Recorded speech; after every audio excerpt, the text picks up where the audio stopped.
일화 수상한 그림. 이른 아침 햇살이 거실 창문으로 스며들었다.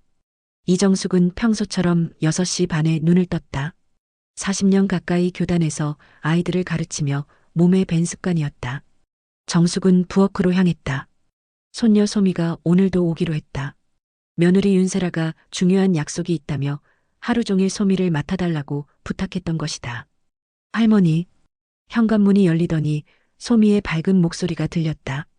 7살 소미는 오늘도 작은 가방을 메고 총총걸음으로 달려왔다. 우리 소미 왔구나. 엄마는? 엄마는 바빠서 금방 가야 한다고 했어요. 세라가 현관의 모습을 드러냈다. 단정하게 차려입은 모습이 여느 때와 다름없어 보였다. 하지만 정숙의 눈에는 뭔가 어색한 구석이 있었다. 평소보다 화장이 진했고 표정도 경직되어 보였다. 어머님, 오늘 하루 소미 좀 부탁드려요. 교회에서 봉사일이 있어서요. 그래, 걱정 말고 다녀와. 세라는 소미의 이마에 가볍게 키스를 했다.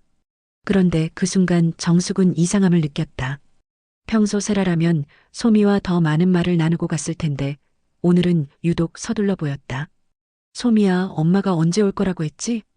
모르겠어요. 늦을 수도 있다고 했어요. 정숙은 고개를 끄덕였다. 하지만 마음 한편에는 의문이 스멀스멀 피어올랐다. 교회 봉사가 그렇게 늦게까지 이어질 일인가? 할머니, 저 그림 그려도 돼요? 그럼 우리 소미는 그림을 참 잘 그리잖아. 소미는 가방에서 크레파스와 스케치북을 꺼냈다. 정숙은 소미 옆에 앉아 아이가 그림을 그리는 모습을 지켜봤다. 소미의 작은 손이 종이 위를 바삐 움직였다. 집그림이 그려지고 있었다. 그런데 정숙의 시선이 그림 한쪽에 고정됐다. 소미야, 이건 뭐니? 정숙이 가리킨 곳에는 작은 상자가 그려져 있었다. 그런데 그 상자에는 자물쇠가 달려 있었다. 응, 비밀 상자예요. 비밀 상자? 네, 엄마가 숨겨놓은 상자예요. 열쇠가 있어야만 열 수 있대요. 정숙의 가슴이 두근거렸다. 아이의 말이 단순한 상상일 수도 있었다. 하지만 40년 가까이 아이들을 가르쳐온 경험상 아이들의 그림에는 종종 현실이 반영됐다. 그 상자를 어디서 봤니? 차고에 있어요. 엄마가 가끔 거기서 뭔가 꺼내요. 정숙의 머릿속에 경보등이 켜졌다. 며느리가 차고에 뭔가를 숨겨두고 있다는 건가? 그것도 자물쇠가 달린 상자에. 점심시간이 되었다. 정숙은 소미와 함께 밥을 먹으며 대화를 나눴다. 평소보다 조심스럽게 질문을 던졌다. 소미야, 엄마가 요즘 어디 자주 나가니? 교회요. 그리고 어떤 아저씨들이랑 만나요. 아저씨들? 네, 정장 입은 아저씨들이에요. 엄마가 그 사람들이랑 얘기할 때는 소미는 다른 데서 놀라고 해요. 정숙의 의심이 더욱 깊어졌다. 교회 봉사라고 했는데 정장 입은 남자들과 만난다는 게 이상했다. 오후 2시쯤 현관벨이 울렸다. 이웃집 오필순이었다. 필순은 동네에서 소문을 좋아하기로 유명한 70대 아줌마였다. 정수가 있니? 필순 언니. 들어와요. 필순이 거실로 들어왔다. 소미는 여전히 그림을 그리고 있었다. 소미 왔구나. 세라는 어디 갔어? 교회 봉사 간다고 했어요. 필순의 표정이 미묘하게 변했다. 뭔가 할 말이 있어 보였다. 정수가, 혹시 세라 요즘 어떤 것 같아? 왜요? 아니, 그냥. 요즘 밤늦게 차 끌고 나가는 걸 자주 봤거든. 정숙의 심장이 빨리 뛰기 시작했다.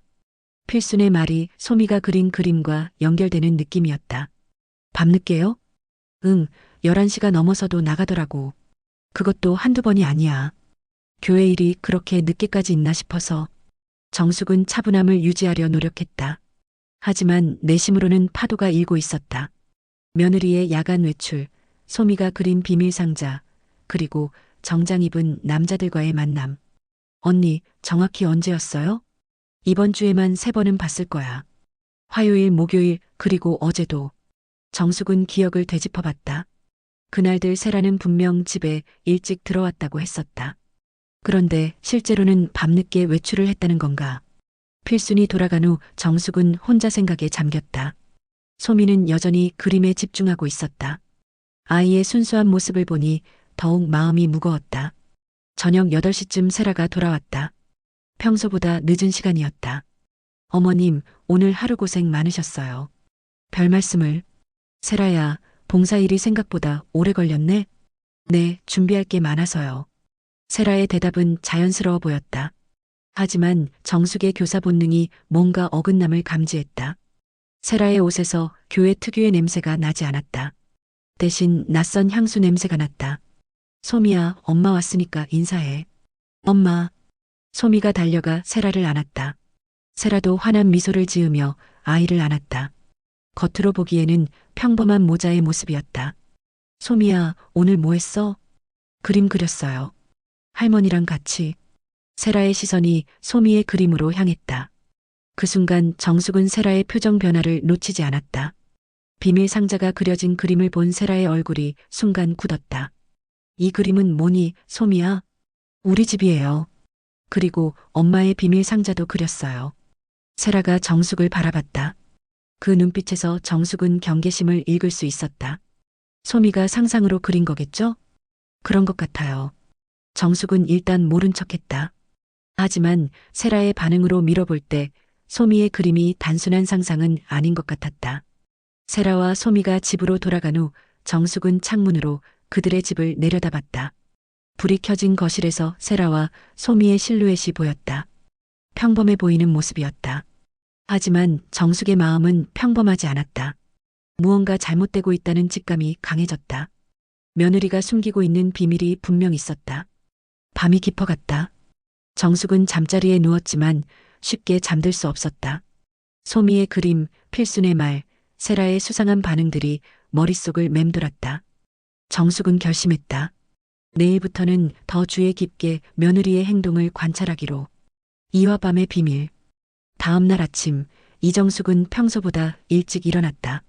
밤새 뒤척이느라 제대로 잠들지 못했기 때문이다. 어젯밤부터 머릿속을 떠나지 않는 소미의 그림과 필순의 말들이 계속 맴돌았다. 정숙은 커피를 내리며 창밖을 내다봤다. 아들 현수의 집 차고가 보였다. 평소 같으면 그냥 지나쳤을 그 차고가 오늘은 유독 신경 쓰였다. 소미가 말한 비밀 상자가 정말 그곳에 있는 것일까? 8시쯤 현수가 출근하는 모습이 보였다. 단정한 정장 차림으로 서둘러 차에 오르는 아들의 뒷모습이 언제나 그랬듯 든든해 보였다. 정숙은 아들이 아무것도 모르고 있다는 생각에 마음이 더욱 무거워졌다. 오전 10시 정숙은 마트에 갈 일이 있어 집을 나섰다. 돌아오는 길에 우연히 세라의 차가 나가는 것을 목격했다. 어제와 마찬가지로 단정한 옷차림이었지만 표정이 어딘지 긴장되어 보였다. 정숙은 호기심을 참지 못하고 멀찍이 세라의 차를 따라갔다. 40년 교직 생활 동안 수많은 학부모들의 거짓말을 간파해온 경험이 이런 때 도움이 됐다. 세라의 차는 교회 방향이 아닌 시내 번화가로 향했다. 정숙은 더욱 의심스러워졌다. 교회 봉사를 간다고 했는데 왜 반대 방향으로 가는 것일까? 차는 시내 한복판에 있는 고층 오피스텔 앞에서 멈췄다. 정숙은 멀리서 지켜봤다. 세라가 차에서 내려 건물 안으로 들어가는 것이 보였다. 그런데 그때 정숙의 눈에 띈 것이 있었다. 세라가 들고 있던 서류 가방이었다. 평소 교회에 갈 때는 가지고 가지 않던 것이었다. 정숙은 1시간 정도 더 기다렸다. 그러자 세라가 2명의 정장 입은 남자와 함께 건물에서 나왔다. 소미가 말했던 바로 그 아저씨들인 것 같았다. 세 사람은 근처 카페로 향했다. 정숙은 용기를 내어 같은 카페에 들어갔다. 다행히 세라는 정숙을 알아보지 못했다. 창가 자리에 앉은 세라 일행으로부터 적당한 거리를 유지하며 자리를 잡았다. 정숙은 귀를 기울였다. 거리가 있어 정확한 내용은 들리지 않았지만 계약서, 등기부등본 같은 단어들이 들렸다. 부동산과 관련된 얘기인 것 같았다. 한 남자가 세라에게 두꺼운 봉투를 건넸다. 세라는 그것을 받아 가방에 넣었다. 그 순간 정숙의 가슴이 쿵 떨어졌다. 며느리가 무슨 일에 연루된 것 같았다. 정숙은 서둘러 카페를 나왔다. 집에 돌아가는 길에 머릿속이 복잡했다. 며느리가 정말 교회 봉사만 하는 것이 아니라는 확신이 들었다. 집에 도착한 정숙은 소미가 와 있는 것을 발견했다. 세라가 또 맡겨두고 간 것이었다. 소미야, 엄마가 언제 데리러 온다고 했니? 저녁에 온대요. 또 중요한 일이 있대요. 정숙은 고개를 끄덕였다. 중요한 일이라니 아마 또 그 남자들과 만나는 일일 것이다. 소미야, 어제 그림에서 본 그 상자 말인데 정말 차고에 있는 거니? 네, 진짜 있어요. 엄마가 가끔 밤에 거기 가서 뭔가 꺼내요. 밤에? 네, 소미가 잘 때요. 그런데 화장실 가려고 일어났는데 창문으로 보였어요. 정숙의 심장이 빨리 뛰었다. 필순이 목격한 세라의 야간 외출과 소미의 증언이 일치했다. 점심을 먹고 난 후 정숙은 소미와 함께 산책을 나갔다. 마침 세라의 집 앞을 지나게 됐다. 정숙은 자연스럽게 차고 쪽을 살펴봤다. 겉으로 보기에는 평범한 차고였다. 하지만 안에 무엇이 숨겨져 있을지 알 수 없었다. 할머니, 저기 차고예요. 소미가 가리킨 곳이 바로 그 차고였다. 정숙은 마음속으로 결심했다. 오늘 밤 세라가 또 외출하면 그때 차고를 확인해 보기로. 저녁 7시 세라가 소미를 데리러 왔다. 평소보다 화장이 진하고 옷차림도 신경 쓴 것 같았다. 어머님, 오늘도 감사했어요. 괜찮다. 세라야, 오늘도 교회 일이니? 네, 중요한 회의가 있어서요. 정숙은 속으로 시익 웃었다. 교회 회의라면서 왜 그렇게 차려입고 가는지 의문이었다. 늦을 것 같아요? 글쎄요, 11시쯤에는 끝날 것 같아요. 세라와 소미가 돌아간 후 정숙은 창문 옆에서 기다렸다. 8시 반쯤 세라의 차가 나가는 것이 보였다. 정숙은 시계를 확인했다. 10시가 넘어서도 세라는 돌아오지 않았다. 정숙은 손전등을 준비했다. 차고를 확인하려면 지금이 기회였다. 정숙은 조심스럽게 집을 나섰다. 다행히 현수는 출장 중이라 집에 없었다. 차고에 다가가자 마음이 두근거렸다. 차고 문을 열려고 하는데 잠겨 있었다. 정숙은 주변을 살펴봤다. 화분 밑에 여분의 열쇠가 있을지도 모른다는 생각이 들었다. 몇 개의 화분을 들춰보니 정말 열쇠가 나왔다. 정숙은 떨리는 손으로 차고 문을 열었다. 손전등을 켜자 차고 안이 환하게 밝아졌다. 겉으로 보기에는 평범한 차고였다. 자전거, 공구들, 계절용품들이 정리되어 있었다. 하지만 정숙의 예리한 눈은 이상한 점을 발견했다.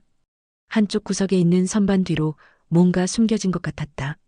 정숙이 선반을 조심스럽게 옮기자 작은 금고가 나타났다. 소미가 그린 바로 그 상자였다. 정숙의 가슴이 쿵쿵 뛰었다. 아이의 말이 사실이었던 것이다. 금고는 자물쇠로 잠겨 있었다.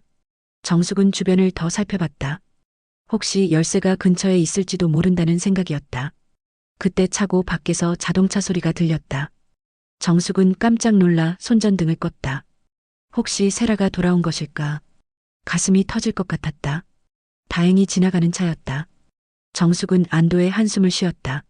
하지만 더 이상 여기 있으면 위험할 것 같았다. 일단 금고의 존재만 확인한 것으로 만족하기로 했다.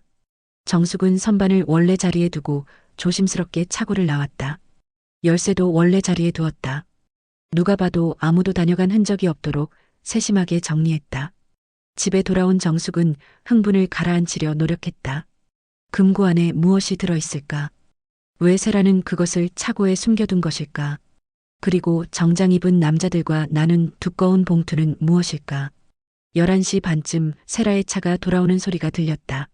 정숙은 창문으로 내려다봤다. 세라가 차에서 내려 집으로 들어가는 모습이 보였다. 평소와 다름없어 보였지만 정숙의 눈에는 모든 것이 수상해 보였다. 정숙은 침대에 누웠다. 하지만 잠이 오지 않았다. 며느리가 무엇을 숨기고 있는지 궁금했다. 그리고 그것이 아들 현수와 손녀 소미에게 어떤 영향을 미칠지 걱정됐다. 새벽 2시쯤 정숙은 또다시 자동차 소리를 들었다. 창밖을 내다보니 세라의 차가 또 나가고 있었다.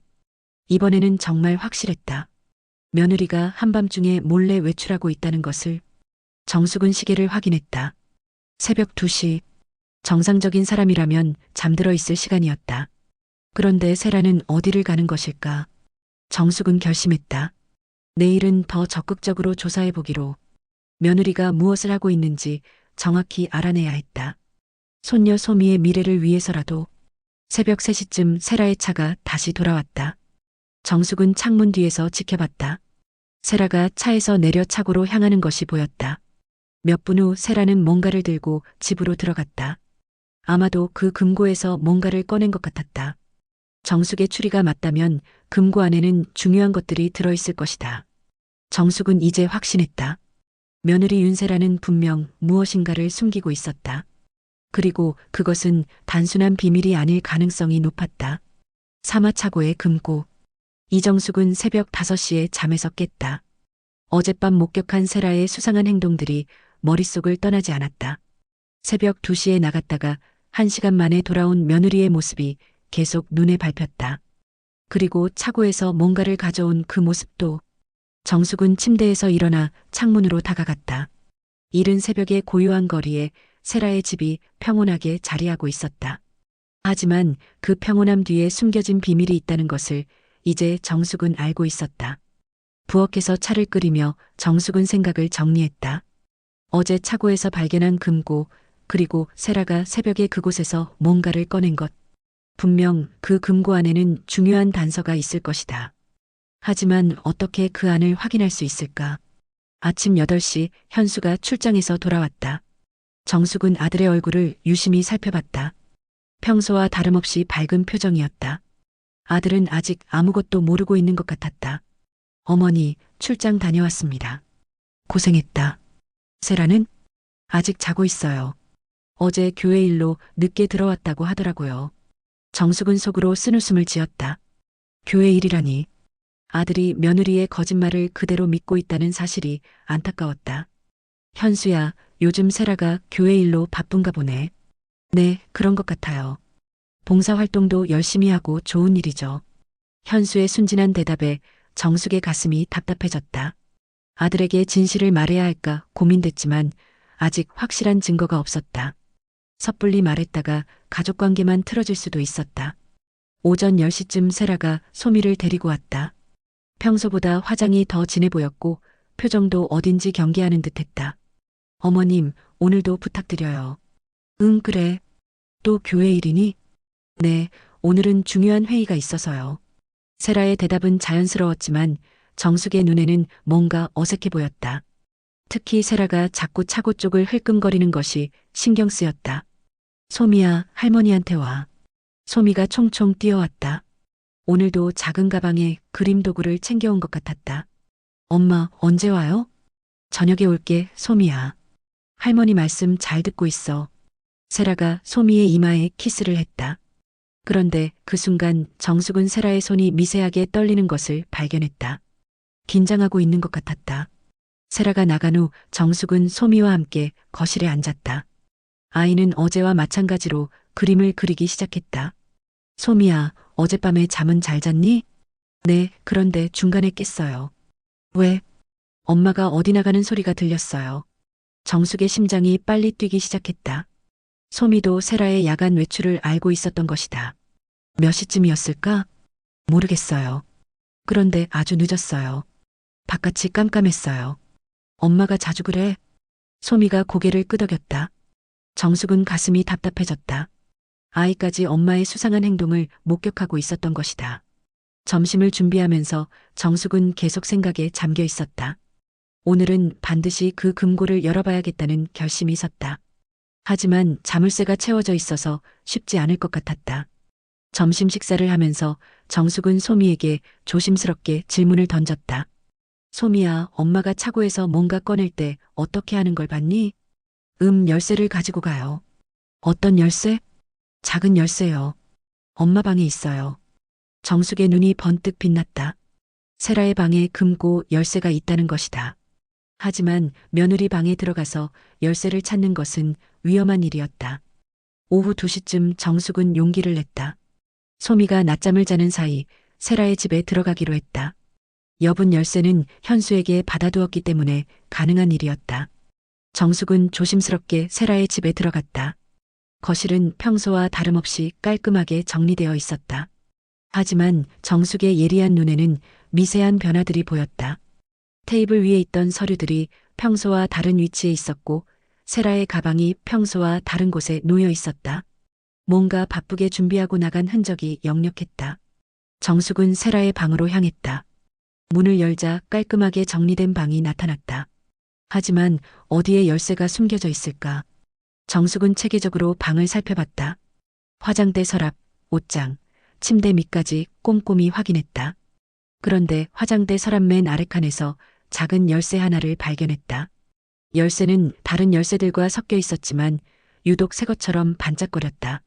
정숙은 그것이 금고 열쇠일 가능성이 높다고 판단했다.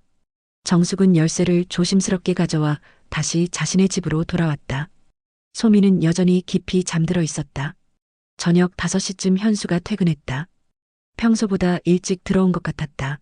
어머니, 소미는 어디 있어요? 응, 우리 집에서 놀고 있어. 세라는 아직 안 왔나 보네요. 정숙은 고개를 끄덕였다.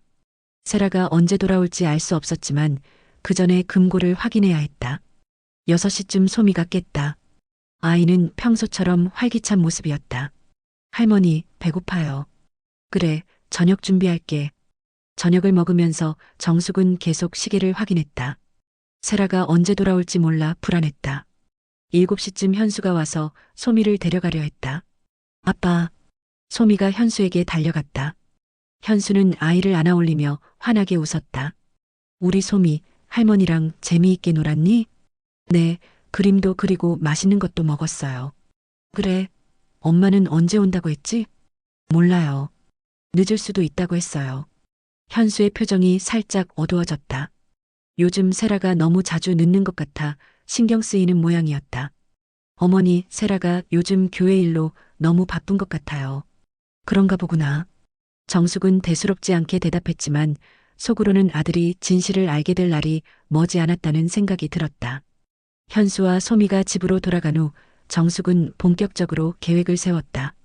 세라가 외출한 지금이 금고를 확인할 절호의 기회였다. 8시쯤 정숙은 손전등과 찾은 열쇠를 챙기고 집을 나섰다. 다행히 주변이 조용했다. 이웃들도 저녁 식사를 하느라 바쁜 시간이었다. 차고에 도착한 정숙은 어제와 같은 방법으로 차고 문을 열었다. 손전등을 켜고 선반 뒤에 숨겨진 금고를 찾았다. 금고는 어제와 같은 자리에 그대로 있었다. 정숙은 떨리는 손으로 열쇠를 금고에 넣었다. 딸각 소리와 함께 금고가 열렸다. 정숙의 눈이 크게 떠졌다. 금고 안에는 상상했던 것보다 훨씬 많은 것들이 들어 있었다. 먼저 눈에 띈 것은 여러 장의 신분증이었다. 모두 다른 이름으로 되어 있었지만 사진은 모두 세라였다.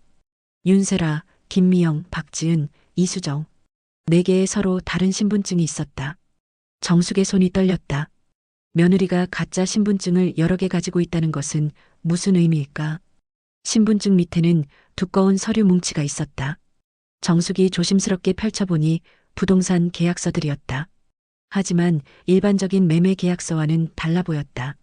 계약서에는 복잡한 조건들이 적혀 있었고 금액도 상당히 컸다. 수억 원 단위의 거래들이었다. 그런데 계약자 이름이 모두 세라의 가짜 신분증과 일치했다. 정숙은 계속 서류를 살펴봤다. 등기부등본, 토지대장, 감정평가서 등 부동산 거래와 관련된 온갖 서류들이 있었다. 그런데 이 모든 거래들이 정상적이지 않아 보였다. 서류 밑에는 현금이 있었다. 5만 원권 지폐가 두툼하게 묶여 있었다. 정숙은 대략 계산해봤다. 최소 500만 원은 될 것 같았다. 정숙의 머릿속이 복잡해졌다. 며느리가 가짜 신분증을 이용해 부동산 사기를 치고 있는 것 같았다. 그리고 그 돈을 이렇게 숨겨두고 있는 것이다. 그때 갑자기 차고 밖에서 자동차 소리가 들렸다. 정숙은 깜짝 놀라 금고를 덮었다. 혹시 세라가 돌아온 것일까? 정숙은 재빨리 손전등을 끄고 차고 문틈으로 밖을 내다봤다. 다행히 지나가는 차였다. 하지만 심장이 터질 것처럼 뛰었다. 정숙은 다시 금고를 열었다. 더 자세히 살펴봐야 할 것들이 있었다. 서류 더미를 뒤져보니 신용카드와 통장도 여러 개 나왔다. 모두 다른 이름으로 되어 있었다. 그리고 가장 충격적인 것을 발견했다. 작은 수첩이 하나 있었는데 그 안에는 거래 내역이 자세히 적혀 있었다. 언제, 누구와 얼마에 거래했는지가 빼곡히 기록되어 있었다. 정숙은 수첩의 내용을 자세히 읽어봤다. 세라가 가짜 신분증을 이용해 여러 부동산을 허위로 거래하고 있었다. 존재하지 않는 땅을 팔거나 이미 팔린 땅을 중복으로 파는 사기 행각이었다. 수첩의 마지막 페이지에는 앞으로의 계획이 적혀 있었다.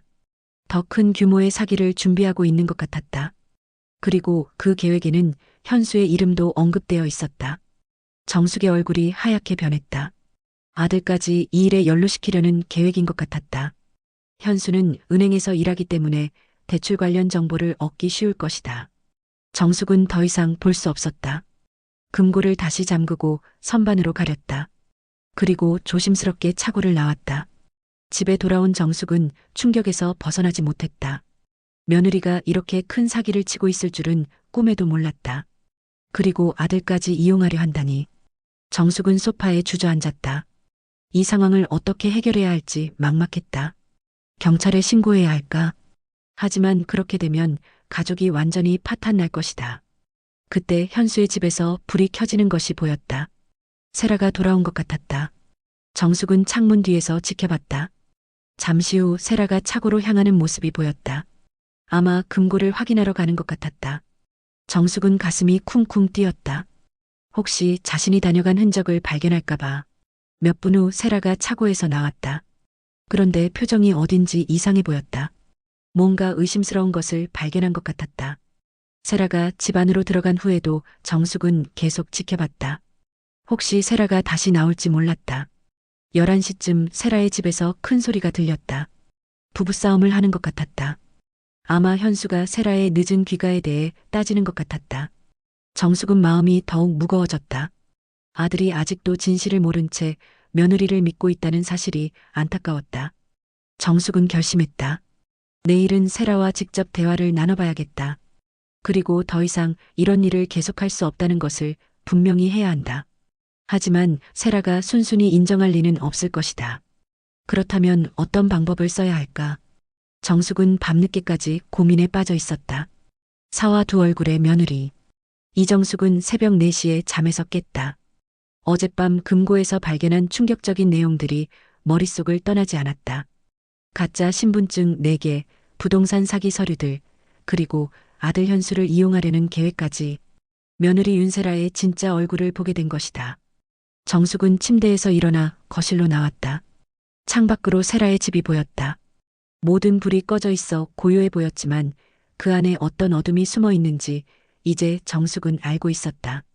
부엌에서 물을 끓이며 정숙은 생각을 정리했다. 오늘 세라와 대면해야 한다. 하지만 어떻게 접근해야 할지 고민이었다. 직접적으로 따지면 세라가 발뺌을 할 것이고 증거도 없어 보일 수 있었다. 아침 7시 현수가 출근 준비를 하는 모습이 보였다. 평소와 다름없이 단정한 정장 차림이었다. 정숙은 아들이 아직도 아무것도 모르고 있다는 사실이 안타까웠다. 하지만 섣불리 말할 수도 없었다. 확실한 증거 없이는 오히려 가족관계만 틀어질 수 있었다. 8시쯤 세라가 소미를 데리고 나타났다. 오늘 세라의 모습은 평소와 달랐다.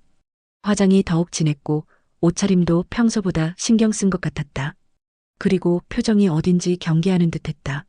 어머님, 안녕하세요. 응, 들어와. 세라가 거실에 들어서자 정숙은 그녀를 유심히 관찰했다. 어제 차고에서 뭔가 이상함을 느꼈는지 평소보다 긴장한 기색이 역력했다. 어머님, 오늘도 소미 좀 부탁드릴게요. 그래. 또 교회 일이니?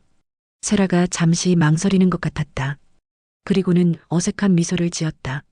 네, 오늘은 특별히 중요한 모임이 있어서요. 정숙은 속으로 냉소했다. 중요한 모임이라니. 아마 또 그 사기 거래 때문일 것이다. 소미야, 엄마 인사해. 소미가 세라에게 다가가 안겼다. 세라도 아이를 안았지만 그 표정에서 뭔가 다급함이 느껴졌다. 소미야, 할머니 말씀 잘 듣고 있어야 해. 네, 엄마. 세라가 아이의 이마에 키스를 했다. 그런데 그때 정숙은 세라의 손가락에 낯선 반지가 끼워져 있는 것을 발견했다. 비싼 것 같아 보이는 다이아몬드 반지였다. 며느리의 수입으로는 감당하기 어려울 정도로 화려했다. 세라야, 반지가 새 거네. 세라의 얼굴이 순간 굳었다. 그리고는 어색하게 웃었다. 아, 이거요? 교회 선배가 선물해 주신 거예요. 정숙은 그 대답이 거짓말임을 직감했다. 교회 선배가 그런 비싼 반지를 선물할 리 없었다. 분명 사기로 벌어들인 돈으로 산 것일 것이다. 세라가 나간 후 정숙은 소미와 함께 거실에 앉았다. 아이는 어제와 마찬가지로 그림을 그리려 했다. 소미야, 엄마가 요즘 새로운 물건들을 많이 사니? 네, 가방도 새로 사고 구두도 사고 했어요. 정숙의 의심이 더욱 확고해졌다. 세라가 사기로 번 돈으로 사치품을 사고 있는 것이 분명했다. 그런데 할머니, 어젯밤에 엄마가 무서워했어요. 무서워했다고? 네, 뭔가 잃어버린 것 같다고 했어요. 차고에서 이상한 소리도 냈어요. 정숙의 가슴이 철렁했다. 세라가 자신이 금고를 뒤진 것을 눈치챈 것 같았다. 하지만 확실한 증거는 없을 것이다. 자신이 조심스럽게 원상복구했기 때문이다. 점심시간이 되었다. 정숙은 소미와 함께 밥을 먹으면서 계속 생각에 잠겨 있었다. 오늘 세라와 대화를 나눠야 하는데 어떻게 접근할지 고민이었다. 오후 2시쯤 정숙은 결심을 했다. 세라의 집에 가서 직접 대화를 나누기로 했다. 소미는 낮잠을 자고 있었다. 정숙은 세라의 집으로 향했다. 현수가 준 여분 열쇠로 문을 열고 들어갔다. 거실은 평소와 달리 어수선했다. 서류들이 여기저기 흩어져 있고 세라의 가방도 급하게 던져둔 것 같았다. 정숙은 거실을 자세히 살펴봤다. 테이블 위에 놓인 서류들을 보니 또 다른 부동산 거래 관련 문서들이었다. 그런데 이번에는 규모가 더 컸다. 수십억 원 단위의 거래였다. 그때 현관문이 열리는 소리가 들렸다. 정숙은 깜짝 놀랐다. 세라가 일찍 돌아온 것이었다. 어머님? 여기서 뭘 하고 계세요? 세라의 목소리에는 분명한 경계심이 담겨 있었다. 정숙은 침착함을 유지하려 노력했다. 소미가 장난감을 여기 두고 간 것 같아서. 장난감이요? 세라가 의심스러운 눈으로 정숙을 바라봤다. 그리고는 테이블 위의 서류들을 재빨리 정리하기 시작했다. 어머님, 혹시 제 물건을 보셨나요? 세라의 질문에 날카로움이 있었다. 정숙은 그녀가 자신을 의심하고 있다는 것을 확실히 알 수 있었다. 무슨 물건? 그냥요. 중요한 서류들이 있어서요. 정숙은 이때가 기회라고 생각했다. 더 이상 모른 척할 수 없었다. 세라야, 우리 한번 진솔하게 얘기해보자. 세라의 표정이 굳어졌다. 뭔가 직감한 것 같았다. 무슨 말씀이세요? 너 요즘 뭘 하고 있니? 교회 봉사 활동하고 있다고 말씀드렸잖아요. 정숙은 세라의 눈을 똑바로 쳐다봤다. 40년 교직 생활에서 수많은 거짓말을 들어온 경험이 이런 때 빛을 발했다. 정말 교회 일만 하고 있니? 세라가 잠시 당황하는 기색을 보였다. 하지만 곧 침착함을 되찾았다. 당연하죠. 다른 뭘 하겠어요? 그럼 새벽에 나가는 것도 교회 일이고. 세라의 얼굴이 하얗게 변했다. 자신의 야간 외출이 들켰다는 것을 깨달은 것이다. 새벽이요? 무슨 말씀이세요? 이웃에서 다 봤어. 내가 밤늦게 나가는 걸. 세라가 입술을 꽉 깨물었다. 더 이상 발뺌할 수 없다는 것을 안 것 같았다. 어머님, 그건. 그리고 내가 만나는 사람들도 봤고. 정숙이 한 발 더 들어섰다. 세라의 표정이 점점 어두워졌다. 정장 입은 남자들, 카페에서 봉투 주고받는 것도 봤어. 세라가 갑자기 표정을 바꿨다. 지금까지의 다정한 며느리 모습은 온데간데 없었다. 차갑고 날카로운 눈빛이었다. 어머님이 저를 미행하셨다는 말씀이신가요? 미행이 아니라 우연히 본 거야. 우연이요? 그렇게 자세히요? 세라의 목소리가 점점 날카로워졌다. 정숙은 며느리의 완전히 다른 모습에 소름이 돋았다. 세라야, 내가 지금 뭘 하고 있는지 다 알고 있어. 뭘 안다는 거죠? 부동산 사기. 정숙이 단호하게 말했다. 세라의 얼굴이 완전히 굳었다. 증거라도 있으세요? 세라가 도전적으로 물었다. 정숙은 가슴이 두근거렸다. 직접적인 증거를 댈 수는 없었다. 금고를 뒤진 것을 말할 수는 없었다. 가짜 신분증, 부동산 서류들, 현금까지. 다 봤어. 세라의 눈이 크게 떠졌다. 정숙이 금고를 열어봤다는 것을 확실히 안 것이다. 어머님이 제 물건을 뒤지셨군요. 세라의 목소리가 얼음장처럼 차가워졌다. 이제는 완전히 가면을 벗어던진 모습이었다. 그래, 봤어. 내가 얼마나 큰 사기를 치고 있는지. 그래서 어쩌실 건데요? 세라가 팔짱을 끼고 정숙을 노려봤다. 전혀 뉘우치는 기색이 없었다. 당장 그만둬야지. 그만두라고요? 웃기는 소리 하지 마세요. 세라가 비웃었다. 정숙은 이런 며느리의 모습을 처음 보는 것이었다. 세라야, 내가 지금 하고 있는 일이 얼마나 위험한지 알아? 잡히면 감옥에 갈 수도 있어. 안 잡히면 되죠. 세라의 대답에 정숙은 말문이 막혔다. 전혀 죄책감이 없는 모습이었다. 그리고 현수까지 연루시키려고 하고 있잖아. 현수는 아무것도 몰라요. 그냥 제가 필요한 정보만 얻을 뿐이에요. 정숙의 분노가 치솟았다. 아들을 이용하려는 며느리의 모습에 참을 수 없었다. 어떻게 그럴 수 있니? 현수는 내 남편이야. 남편이라고 해서 제 일에 방해가 되어서는 안 되죠. 세라의 말에 정숙은 소름이 돋았다. 이 여자가 정말 자신의 며느리인지 의심스러웠다. 그럼 소미는? 내 딸은 어떻게 할 거야? 소미는 제가 알아서 할 일이에요. 정숙이 더 이상 참을 수 없었다. 손녀까지 위험에 빠뜨리려는 며느리의 모습에 화가 났다. 나는 절대 용납할 수 없어. 당장 그만두지 않으면 경찰에 신고하겠어. 세라가 갑자기 웃기 시작했다. 정숙을 비웃는 듯한 웃음이었다. 신고하세요. 그런데 증거가 있나요? 정숙은 할 말을 잃었다. 금고를 열어본 것을 말할 수는 없었고 직접적인 증거도 없었다. 제가 금고를 다른 곳에 옮겨놨거든요. 어머님이 뒤진 걸 알고서 말이에요. 세라가 승리한 듯한 표정을 지었다. 정숙은 자신이 완전히 당했다는 것을 깨달았다. 그리고 어머님이 불법 침입을 했다는 건 증거가 있어요. CCTV에 다 찍혀 있거든요. 정숙의 얼굴이 창백해졌다. 세라가 자신을 역으로 협박하고 있는 것이었다. 어머님, 앞으로는 제 일에 간섭하지 마세요. 그냥 모른 척하고 계시면 돼요. 세라의 목소리에는 분명한 위협이 담겨 있었다. 만약 계속 방해하신다면 현수에게 어머님이 우리 집에 무단 침입한 걸 말씀드릴 수도 있어요. 정숙은 완전히 궁지에 몰린 기분이었다. 세라가 이렇게 치밀하게 준비한 줄 몰랐다. 세라야, 제발 정신 차려. 이런 식으로 살면 안 돼. 이런 식이요? 전 아주 잘 살고 있어요. 돈도 많이 벌고 원하는 것도 다 살 수 있고. 세라가 자신의 비싼 반지를 흔들어 보였다. 이 반지만 해도 3천만 원짜리예요. 현수 연봉으로는 꿈도 못 꿀 일이죠.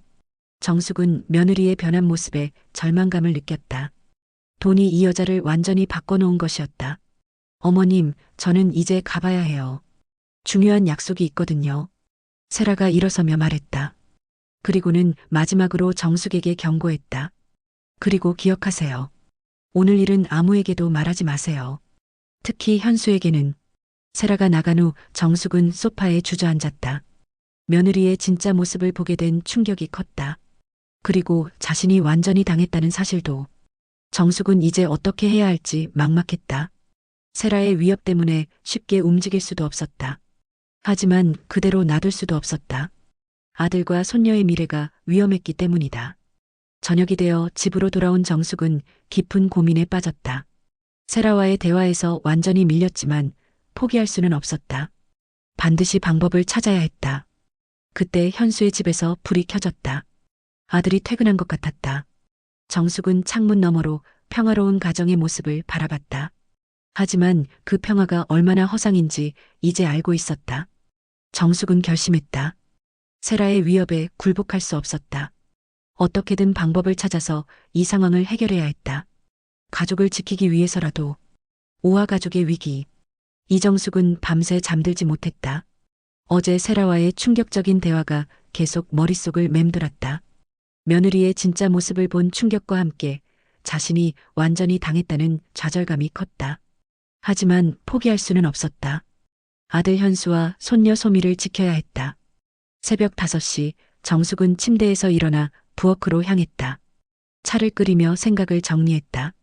세라가 아무리 교묘하게 위협해도 이대로 넘어갈 수는 없었다. 반드시 방법이 있을 것이다. 아침 7시쯤 현수가 출근 준비를 하는 모습이 창밖으로 보였다.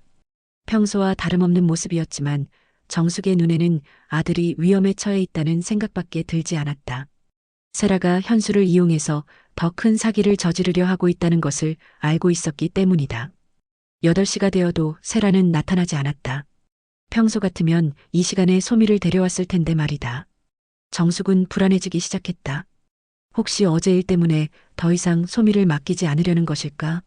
8시 30분쯤 현수가 정숙의 집 문을 두드렸다.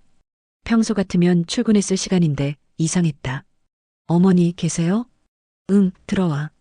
현수가 들어왔는데 표정이 어둡고 지쳐 보였다. 뭔가 심각한 일이 있어 보였다. 어머니 세라가 갑자기 소미를 데리고 친정에 갔어요. 정숙의 가슴이 철렁했다. 세라가 도망친 것 같았다. 친정에? 언제? 새벽에요. 잠깐 다녀오겠다고 했는데 전화도 안 받고 연락이 안 돼요. 현수의 목소리에 걱정이 가득했다. 아직도 아내를 믿고 있는 것 같았다. 현수야, 앉아. 정숙은 아들을 소파에 앉혔다. 이제는 진실을 말해야 할 때가 온 것 같았다. 어머니, 세라가 요즘 이상해요. 밤늦게 나가는 것도 그렇고 비싼 물건들을 자꾸 사는 것도 그렇고 현수도 뭔가 이상함을 느끼고 있었던 것이다. 현수야, 어머니가 할 말이 있다. 무슨 말씀이세요? 정숙은 깊이 숨을 들이쉬었다. 아들에게 충격을 줄 이야기였지만 더 이상 숨길 수 없었다. 세라가 지금 하고 있는 일이 교회 봉사가 아니야. 현수의 표정이 굳어졌다. 그럼 뭘 하고 있다는 거예요? 부동산 사기야. 현수의 얼굴이 하얗게 변했다. 믿을 수 없다는 표정이었다. 어머니, 그게 무슨 말씀이세요? 세라가 가짜 신분증을 여러 개 만들어서 부동산 사기를 치고 있어. 정숙이 어제 본 것들을 자세히 설명했다. 현수는 점점 충격에 빠져갔다. 그럴 리 없어요. 세라가 그런 사람이 아니에요. 현수가 고개를 저었다. 아직도 아내를 믿고 싶어 했다. 현수야, 어머니가 직접 봤어. 가짜 신분증, 부동산 계약서, 현금까지. 어디서요? 차고에 숨겨둔 금고에서. 현수가 깜짝 놀랐다. 어머니가 우리 집 차고에 들어가셨다고요? 정숙은 아들의 반응에 당황했다. 예상했던 것과 달랐다. 현수야, 그게 중요한 게 아니라. 어머니, 그럼 세라가 화낸 이유가 있었네요. 현수의 말에 정숙은 더욱 당황했다. 세라가 화냈다고? 네, 어젯밤에 어머니가 우리 집에 무단 침입했다고 하면서 화를 냈어요. 정숙의 가슴이 철렁했다. 세라가 이미 현수에게 자신의 버전으로 이야기를 했던 것이다. 현수야, 그건. 어머니, 아무리 그래도 남의 집에 무단 침입하시면 안 되죠. 현수의 말에 정숙은 말문이 막혔다. 아들이 자신보다 며느리를 더 믿고 있었다. 현수야, 어머니는 너와 소미를 위해서 그런 거야. 무슨 위험이요? 세라가 교회 봉사하는 게 무슨 위험이에요? 정숙은 답답했다. 아들이 전혀 믿지 않고 있었다. 현수야, 세라가 너를 이용하려고 해. 저를요? 어떻게요? 은행 정보를 빼내려고 해. 대출 관련 정보 말이야. 현수의 표정이 더욱 굳어졌다. 어머니, 그런 말씀하지 마세요. 세라는 그런 사람이 아니에요. 현수야, 어머니가 거짓말을 왜 해? 그럼 증거를 보여주세요. 현수가 단호하게 말했다. 정숙은 할 말을 잃었다. 세라가 금고를 이미 다른 곳으로 옮겨놨다고 했기 때문이다. 증거가 없다는 건 어머니도 확실하지 않다는 거 아니에요? 현수의 말에 정숙은 더욱 당황했다. 아들이 완전히 며느리 편을 들고 있었다. 현수야, 어머니를 믿어라. 어머니를 믿는 것과 세라를 의심하는 건 다른 문제예요. 정숙은 절망감을 느꼈다. 아들이 이렇게 고집을 부릴 줄 몰랐다. 그때 현수의 핸드폰이 울렸다. 세라에게서 온 전화였다. 여보, 어디야? 걱정했잖아.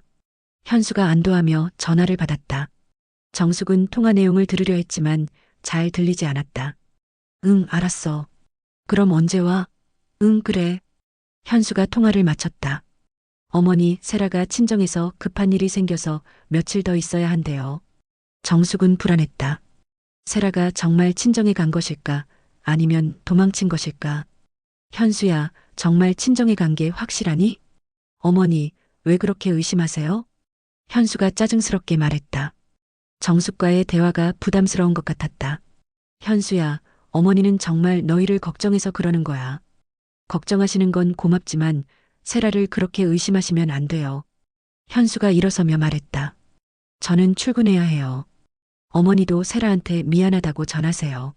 현수가 나간 후 정숙은 깊은 절망감에 빠졌다. 아들이 전혀 자신의 말을 믿지 않고 있었다. 오히려 자신을 나쁜 시어머니로 여기고 있는 것 같았다. 오전 10시쯤 이웃 필순이 찾아왔다. 정수가 무슨 일이야? 새벽에 세라가 소미 데리고 나가는 걸 봤는데 친정에 갔다고 해. 친정에? 그런데 왜 새벽에? 필순의 말에 정숙의 의심이 더욱 깊어졌다. 필순 언니 세라가 정말 친정에 갔을까? 글쎄, 나도 이상하다고 생각했어. 짐도 많이 가지고 가더라. 정숙은 확신했다. 세라가 도망친 것이 분명했다.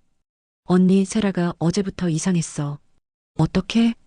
정숙은 필순에게 어제 있었던 일을 간략하게 말했다. 물론 금고 이야기는 빼고 말이다. 아이고, 그럼 정말 수상한 일을 하고 있었구나. 그런데 현수는 전혀 믿지 않아. 남자들은 원래 그래. 아내가 바람 피워도 마지막까지 모르잖아. 필순의 말에 정숙은 더욱 답답했다. 점심시간이 되었지만 정숙은 식욕이 없었다. 세라가 소미를 데리고 도망친 것 같아 불안했다. 그리고 현수는 아직도 아내를 믿고 있었다. 오후 2시쯤 정숙은 결심을 했다. 경찰서에 신고하기로 했다. 비록 확실한 증거는 없지만 더 이상 방관할 수는 없었다. 정숙은 근처 경찰서로 향했다. 가는 길에 마음이 무거웠다. 이렇게 되면 가족이 완전히 파탄날 수도 있었다. 하지만 더 큰 피해를 막기 위해서는 어쩔 수 없었다. 경찰서에 도착한 정숙은 민원실로 갔다. 젊은 경찰관이 친절하게 맞아주었다. 어떤 일로 오셨나요? 사기 신고를 하려고 합니다. 사기요? 어떤 사기인지 말씀해 주세요. 정숙은 세라의 부동산 사기 의혹에 대해 설명했다. 하지만 경찰관의 반응은 시원하지 않았다. 할머님, 그런데 직접적인 증거가 있으신가요? 제가 본 건 금고에서 사라졌습니다. 금고요? 정숙은 어제 본 것들에 대해 설명했다. 하지만 경찰관은 고개를 저었다. 할머님, 그것만으로는 신고 접수가 어려울 것 같습니다. 왜요? 직접적인 피해자도 없고 물적 증거도 없으니까요. 정숙은 당황했다. 경찰도 믿어주지 않는 것이었다. 그럼 어떻게 해야 하나요? 확실한 증거를 가져오시거나 실제 피해자가 신고해야 합니다. 정숙은 실망하며 경찰서를 나왔다. 아무도 자신의 말을 믿어주지 않았다. 집에 돌아온 정숙은 더욱 절망감에 빠졌다. 아들도 경찰도 자신을 믿어주지 않았다.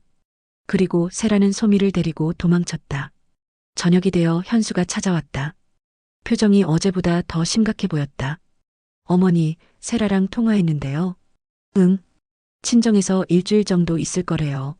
정숙은 확신했다. 세라가 시간을 벌고 있는 것이었다. 현수야, 정말 친정에 있는 게 확실하니? 어머니, 또 그런 말씀이세요? 현수가 짜증을 냈다. 현수야, 어머니가 오늘 경찰서에 다녀왔어. 현수의 얼굴이 하얗게 변했다. 경찰서요? 왜요? 세라 일로. 어머니, 어떻게 그러실 수 있어요? 현수가 크게 소리쳤다. 정숙은 아들의 반응에 놀랐다. 현수야, 어머니는. 어머니, 이제 그만하세요. 세라는 제 아내예요. 현수가 화를 내며 일어섰다. 저는 어머니보다 제 아내를 믿을 거예요.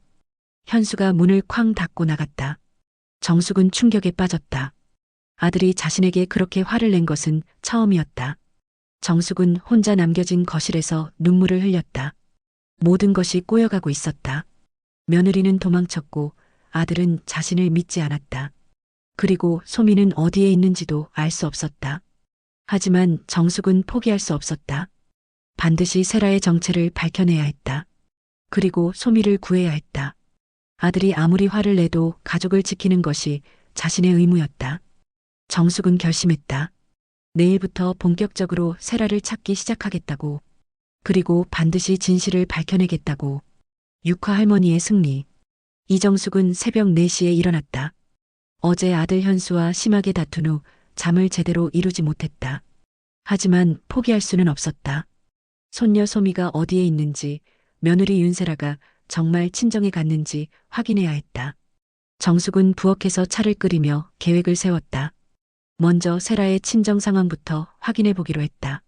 세라의 친정 전화번호는 현수에게서 들은 적이 있었다. 아침 8시 정숙은 용기를 내어 세라의 친정에 전화를 걸었다.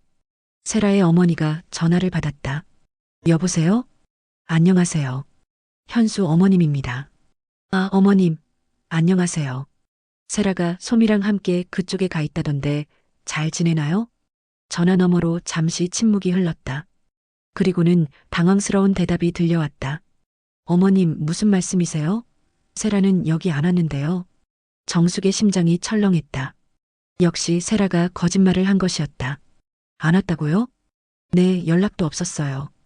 혹시 무슨 일 있나요? 정숙은 당황하며 대충 둘러댔다. 아니에요. 제가 잘못 알았나 봐요. 전화를 끊은 정숙은 확신했다. 세라가 소미를 데리고 도망친 것이 분명했다. 그렇다면 어디로 갔을까? 정숙은 어제 받아 적어둔 세라가 자주 만났던 정장 입은 남자들의 정보를 다시 살펴봤다. 그들과 함께 있을 가능성이 높았다. 오전 10시 정숙은 세라가 자주 갔던 시내 오피스텔로 향했다. 혹시 단서라도 찾을 수 있을지 몰랐다. 오피스텔 로비에서 정숙은 경비원에게 물어봤다. 혹시 윤세라라는 분 아시나요? 30대 여성이고 7살 아이와 함께 다니는. 경비원이 고개를 끄덕였다. 그분이요. 어젯밤에 짐 많이 들고 나가시던데요. 정숙의 가슴이 뛰었다. 역시 세라가 여기 있었던 것이다. 어디로 가시는지 아시나요? 글쎄요, 택시를 타고 가시던데 어디로 가는지는 모르겠어요. 정숙은 실망했지만 포기하지 않았다. 다른 방법을 찾아야 했다. 그때 정숙의 핸드폰이 울렸다. 모르는 번호였다. 여보세요? 할머니예요? 소미의 목소리였다. 정숙은 깜짝 놀랐다. 소미야, 어디 있니? 몰라요. 엄마가 어디 가자고 해서 왔는데 여기가 어딘지 몰라요. 소미의 목소리가 불안해 보였다. 소미야, 주변에 뭐가 보이니? 큰 건물들이 많아요. 그리고 바다도 보여요. 정숙은 부산이나 인천 쪽일 가능성을 생각했다. 엄마는 뭐 하고 있니? 아저씨들이랑 얘기해요. 소미는 혼자 있으라고 해요. 그때 전화 너머로 세라의 목소리가 들렸다. 소미야, 누구한테 전화했어? 할머니요. 당장 끊어. 전화가 끊어졌다. 정숙은 가슴이 터질 것 같았다. 소미가 위험에 처해 있는 것이 분명했다. 정숙은 바로 경찰서로 향했다. 이번에는 아이 유괴 신고를 하기로 했다. 어제 오신 할머님이네요. 무슨 일이세요? 어제와 같은 경찰관이 맞아주었다. 며느리가 손녀를 데리고 도망쳤어요. 도망쳤다고요? 정숙은 세라의 친정에 확인한 일과 소미의 전화에 대해 설명했다. 그렇다면 유괴 신고가 가능하겠네요. 하지만 친권자가 아이를 데리고 간 경우라 복잡할 수 있습니다. 그래도 신고 접수는 가능하죠?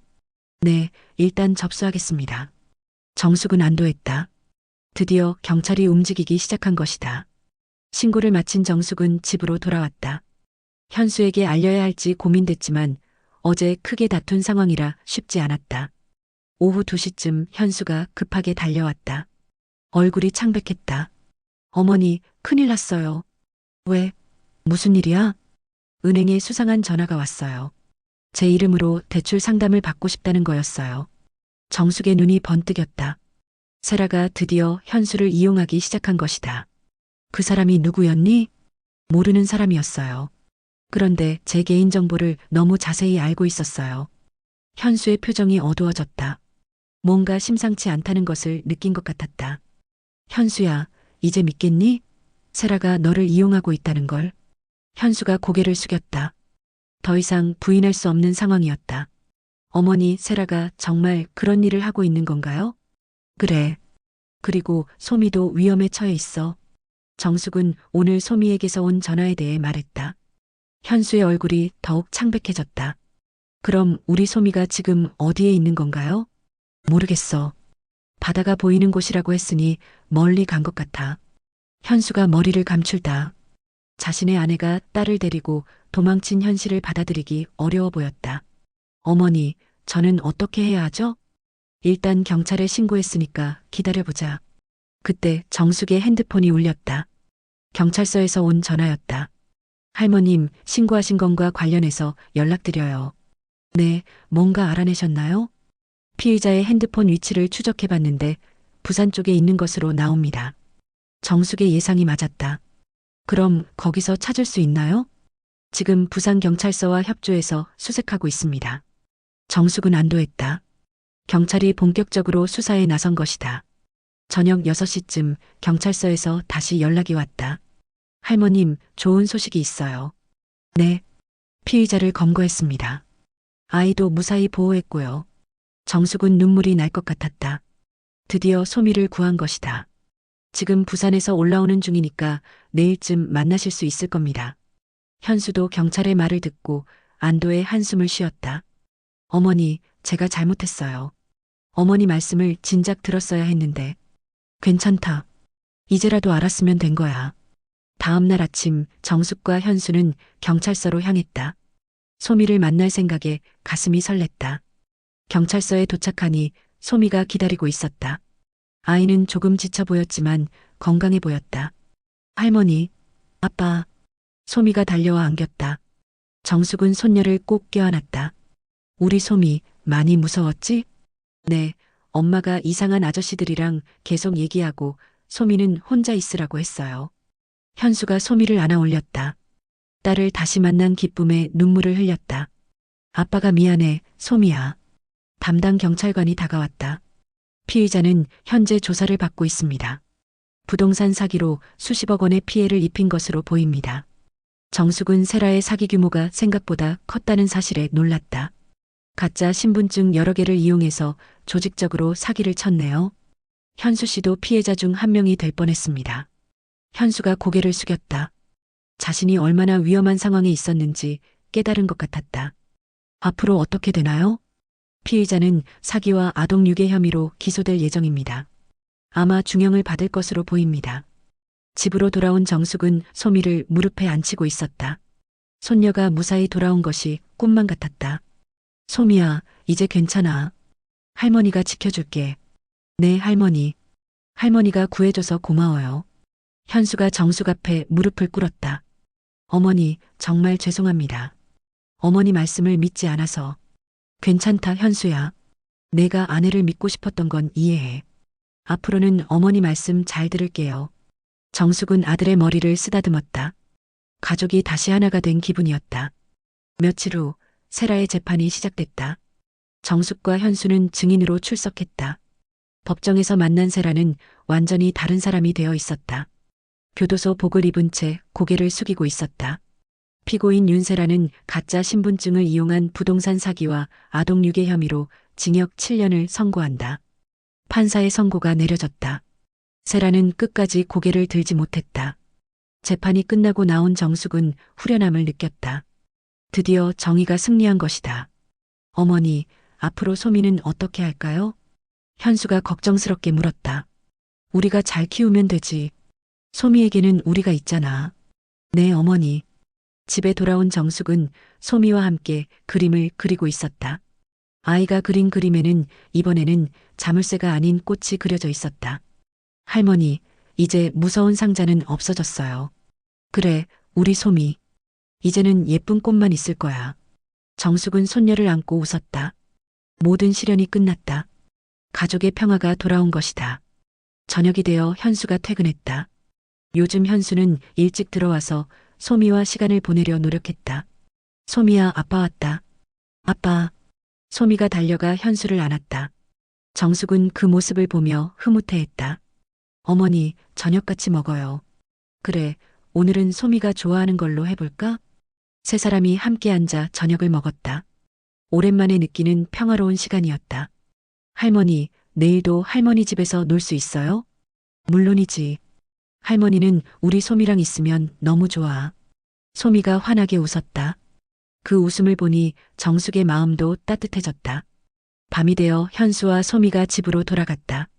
정숙은 혼자 창가에 서서 밤하늘을 바라봤다. 힘들었던 시간들이 떠올랐다. 며느리의 배신, 아들의 불신, 그리고 혼자서 싸워야 했던 외로움. 하지만 포기하지 않았기에 가족을 지킬 수 있었다. 정숙은 마음속으로 다짐했다. 앞으로도 가족을 지키기 위해 최선을 다하겠다고. 그것이 할머니이자 어머니인 자신의 역할이라고. 창밖으로 현수의 집이 보였다. 따뜻한 불빛이 새어나오고 있었다. 이제는 정말 평화로운 가정의 모습이었다. 정숙은 만족스러운 미소를 지었다. 할머니의 승리였다. 사랑하는 가족을 지켜낸 할머니의 완전한 승리였다. 며느리가 알고 보니 부동산 사기꾼이었다니 정말 소름 끼치지 않으셨나요? 하지만 할머니의 사랑이 모든 걸 이겨냈죠. 여러분은 어떤 장면이 가장 인상 깊으셨나요? 댓글로 들려주세요. 감사합니다.